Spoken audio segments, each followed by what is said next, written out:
विलुप्त होती पक्षियों और जानवरों की प्रजातियां को बचाने में शासन और प्रशासन प्रयासरत है। कई समाजसेवी संस्थाएं भी इस कार्य को कर रहे हैं। कई लोग ऐसे भी हैं जो बिना किसी प्रशासनिक मदद के पक्षियों और जानवरों के जीवन को बचाने में प्रयासरत हैं। ऐसे ही एक पक्षी वुमेन है अभिलाषा उपाध्याय, जो पिछले 20 वर्षों से गौरैया चिड़िया को बचाने के लिए प्रयासरत हैं, जिन्होंने अपने घर में ही गौरैया चिड़िया के लिए 80 से 100 घोंसले बना रखे हैं। अभिलाषा जी ने बताया कि उन्होंने अपनी माताजी को हमेशा पक्षियों को पालते और उनकी मदद करते हुए देखा है। इसके बाद से वह हमेशा पक्षियों के लिए कुछ ऐसा काम करना चाहती थी जिससे उन बेजुबान प्राणियों के जीवन को सुरक्षा प्रदान हो सके। इसको लेकर अभिलाषा ने अपने ही घर में पक्षियों के लिए कई घोंसले बनाए और बाजार से भी खरीदे। चिड़ियों के अलावा अभिलाषा के यहाँ कई कुत्ते भी पले हुए हैं। यह कोई नस्ली कुत्ते नहीं बल्कि सड़क पर घूमने वाले डॉग्स होते हैं। उन्होंने बताया कि कई बार कई डॉग्स चोटिल और घायल हो जाते हैं, जिन्हें वे इलाज के लिए अपने घर ले आती हैं, जिसके बाद वह कुत्ते उन्हें छोड़कर कहीं नहीं जाते हैं। अभिलाषा ने बताया कि इस समय उनके पास करीब 12 से 15 डॉग्स हैं। इस काम में उनका सहयोग उनका पूरा परिवार करता है। अभिलाषा के पति ने बताया कि ये पक्षी और डॉग्स भी अब हमारे परिवार का हिस्सा है। उन्होंने बताया कि इस मुहिम में कई परेशानियां सामने आईं। डॉग्स को लेकर कई बार पड़ोसियों से भी विवाद हुआ, लेकिन जब सुबह इनके साथ बैठते हैं तो इन पक्षियों के कलरव से मन को बहुत सुकून मिलता है। उन्होंने बताया कि इन पक्षियों से जो सुकून मिलता है वह संसार में कहीं नहीं मिल सकता। पक्षियों को बचाने और बसाने के लिए कई बार अभिलाषा को सम्मानित भी किया गया है और इन्हें पक्षी वुमेन नाम भी दिया गया।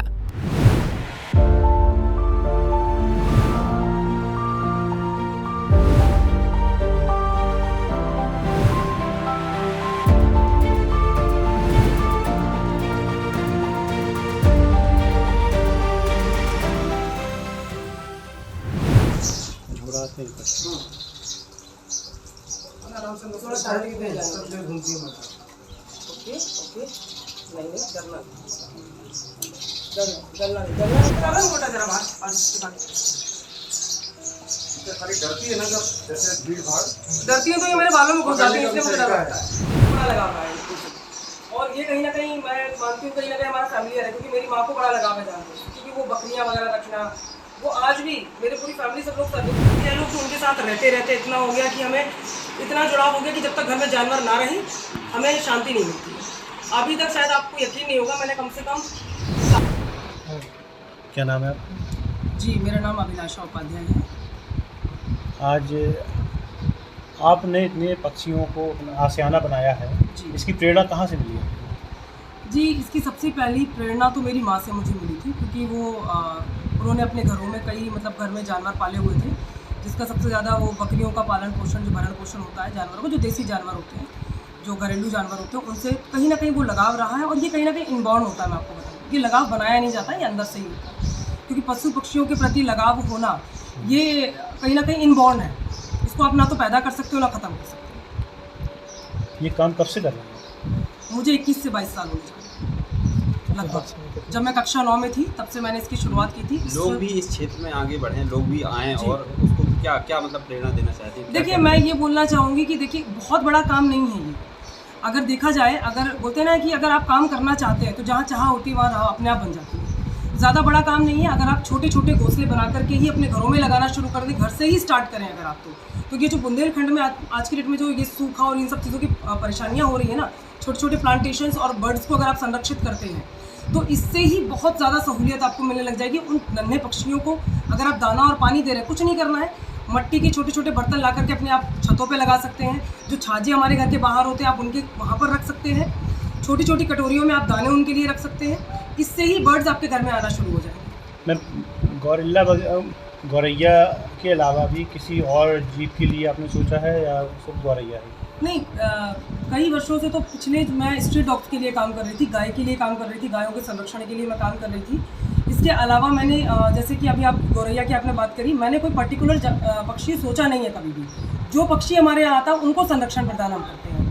हमारा मानना ये है कि जो भी पक्षी हमारे घर में आ रहा है या जो भी जीव हमारे घर में आ रहा है उनको संरक्षण मिलना चाहिए। तो कितने अभी गौरैया आ रही हैं, कितने घोंसले बने? क्या घोंसले ये बाजार से लिए गए या आपने स्वयं बनाए? देखिए कुछ घोंसले तो मैंने अपने हाथों से बनाए हैं लेकिन वो थोड़ा सा लंबा प्रोसीजर था, क्योंकि मैं जॉब में भी हूँ तो मुझे अपना जॉब भी देखना पड़ता है, और साथ साथ में जितना समय मुझे मिलता है उसको मैं घोंसला बनाने में निकाल देती हूँ, या तो फिर मैं कुछ घोंसले बाय कर लेती हूँ। जो मैंने हाथ से घोंसले बनाए वो तो मैंने काफ़ी बनाए थे। जो टोटल अभी इस समय संख्या घर में घोंसलों की होगी वो 70 to 80 के आसपास है।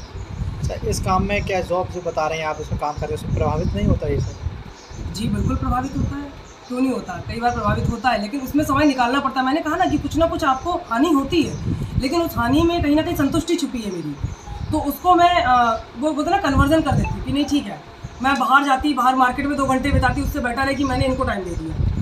मैम, गौरैया जो कि आपने बताया कि विलुप्त होने वाले पक्षी था, तो इसका कहीं ना कहीं कारण पेड़ों का कटान है, बिल्कुल जंगलों का है, बिल्कुल है, कटान है। बिल्कुल इसके है। लिए आगे कभी सोचा है कि इसके लिए कभी कोई आंदोलन? जी हाँ, हमारा पूरा संगठन इस चीज़ में लगा हुआ है। हमारी जो अध्यक्षा हैं उनसे मेरी बात हुई थी, राष्ट्रीय अध्यक्षा सोनप्रभा दुबे जी, उनसे मेरी बात हुई थी, तो काफ़ी अच्छी वार्ता उनके साथ मेरी हुई। तो उन्होंने इस चीज़ को लेकर के पहल की है। उन्होंने कहा है कि जो काम आप कर रही हैं इसको हम संगठन से जोड़ेंगे और इसको आगे बढ़ाएंगे। प्लांटेशन का और घोंसलों का हमें काम करना है, मतलब कि हम टारगेट लेकर के चल रहे हैं कि कम से कम हमें इस समय 1 साल के अंदर 5000 घोंसले हमें पूरे जो एरिया हमारा उड़ई का क्षेत्र है उसको कवर करना है। हमारी टीम जाएगी, प्रत्येक जो पेड़ है वहाँ पर हम घोंसले लगाएंगे। आपकी इस मुहिम में कभी प्रशासन की कभी कोई मदद मिली है? अभी तक तो हमने इसमें प्रशासन की कोई मदद नहीं ली, लेकिन हम उम्मीद करते हैं कि आगे अगर प्रशासन हमारी हेल्प करेगा तो हम और बढ़ चढ़ के इसमें हिस्सा ले सकते हैं, हमें सहूलियत होगी इसमें।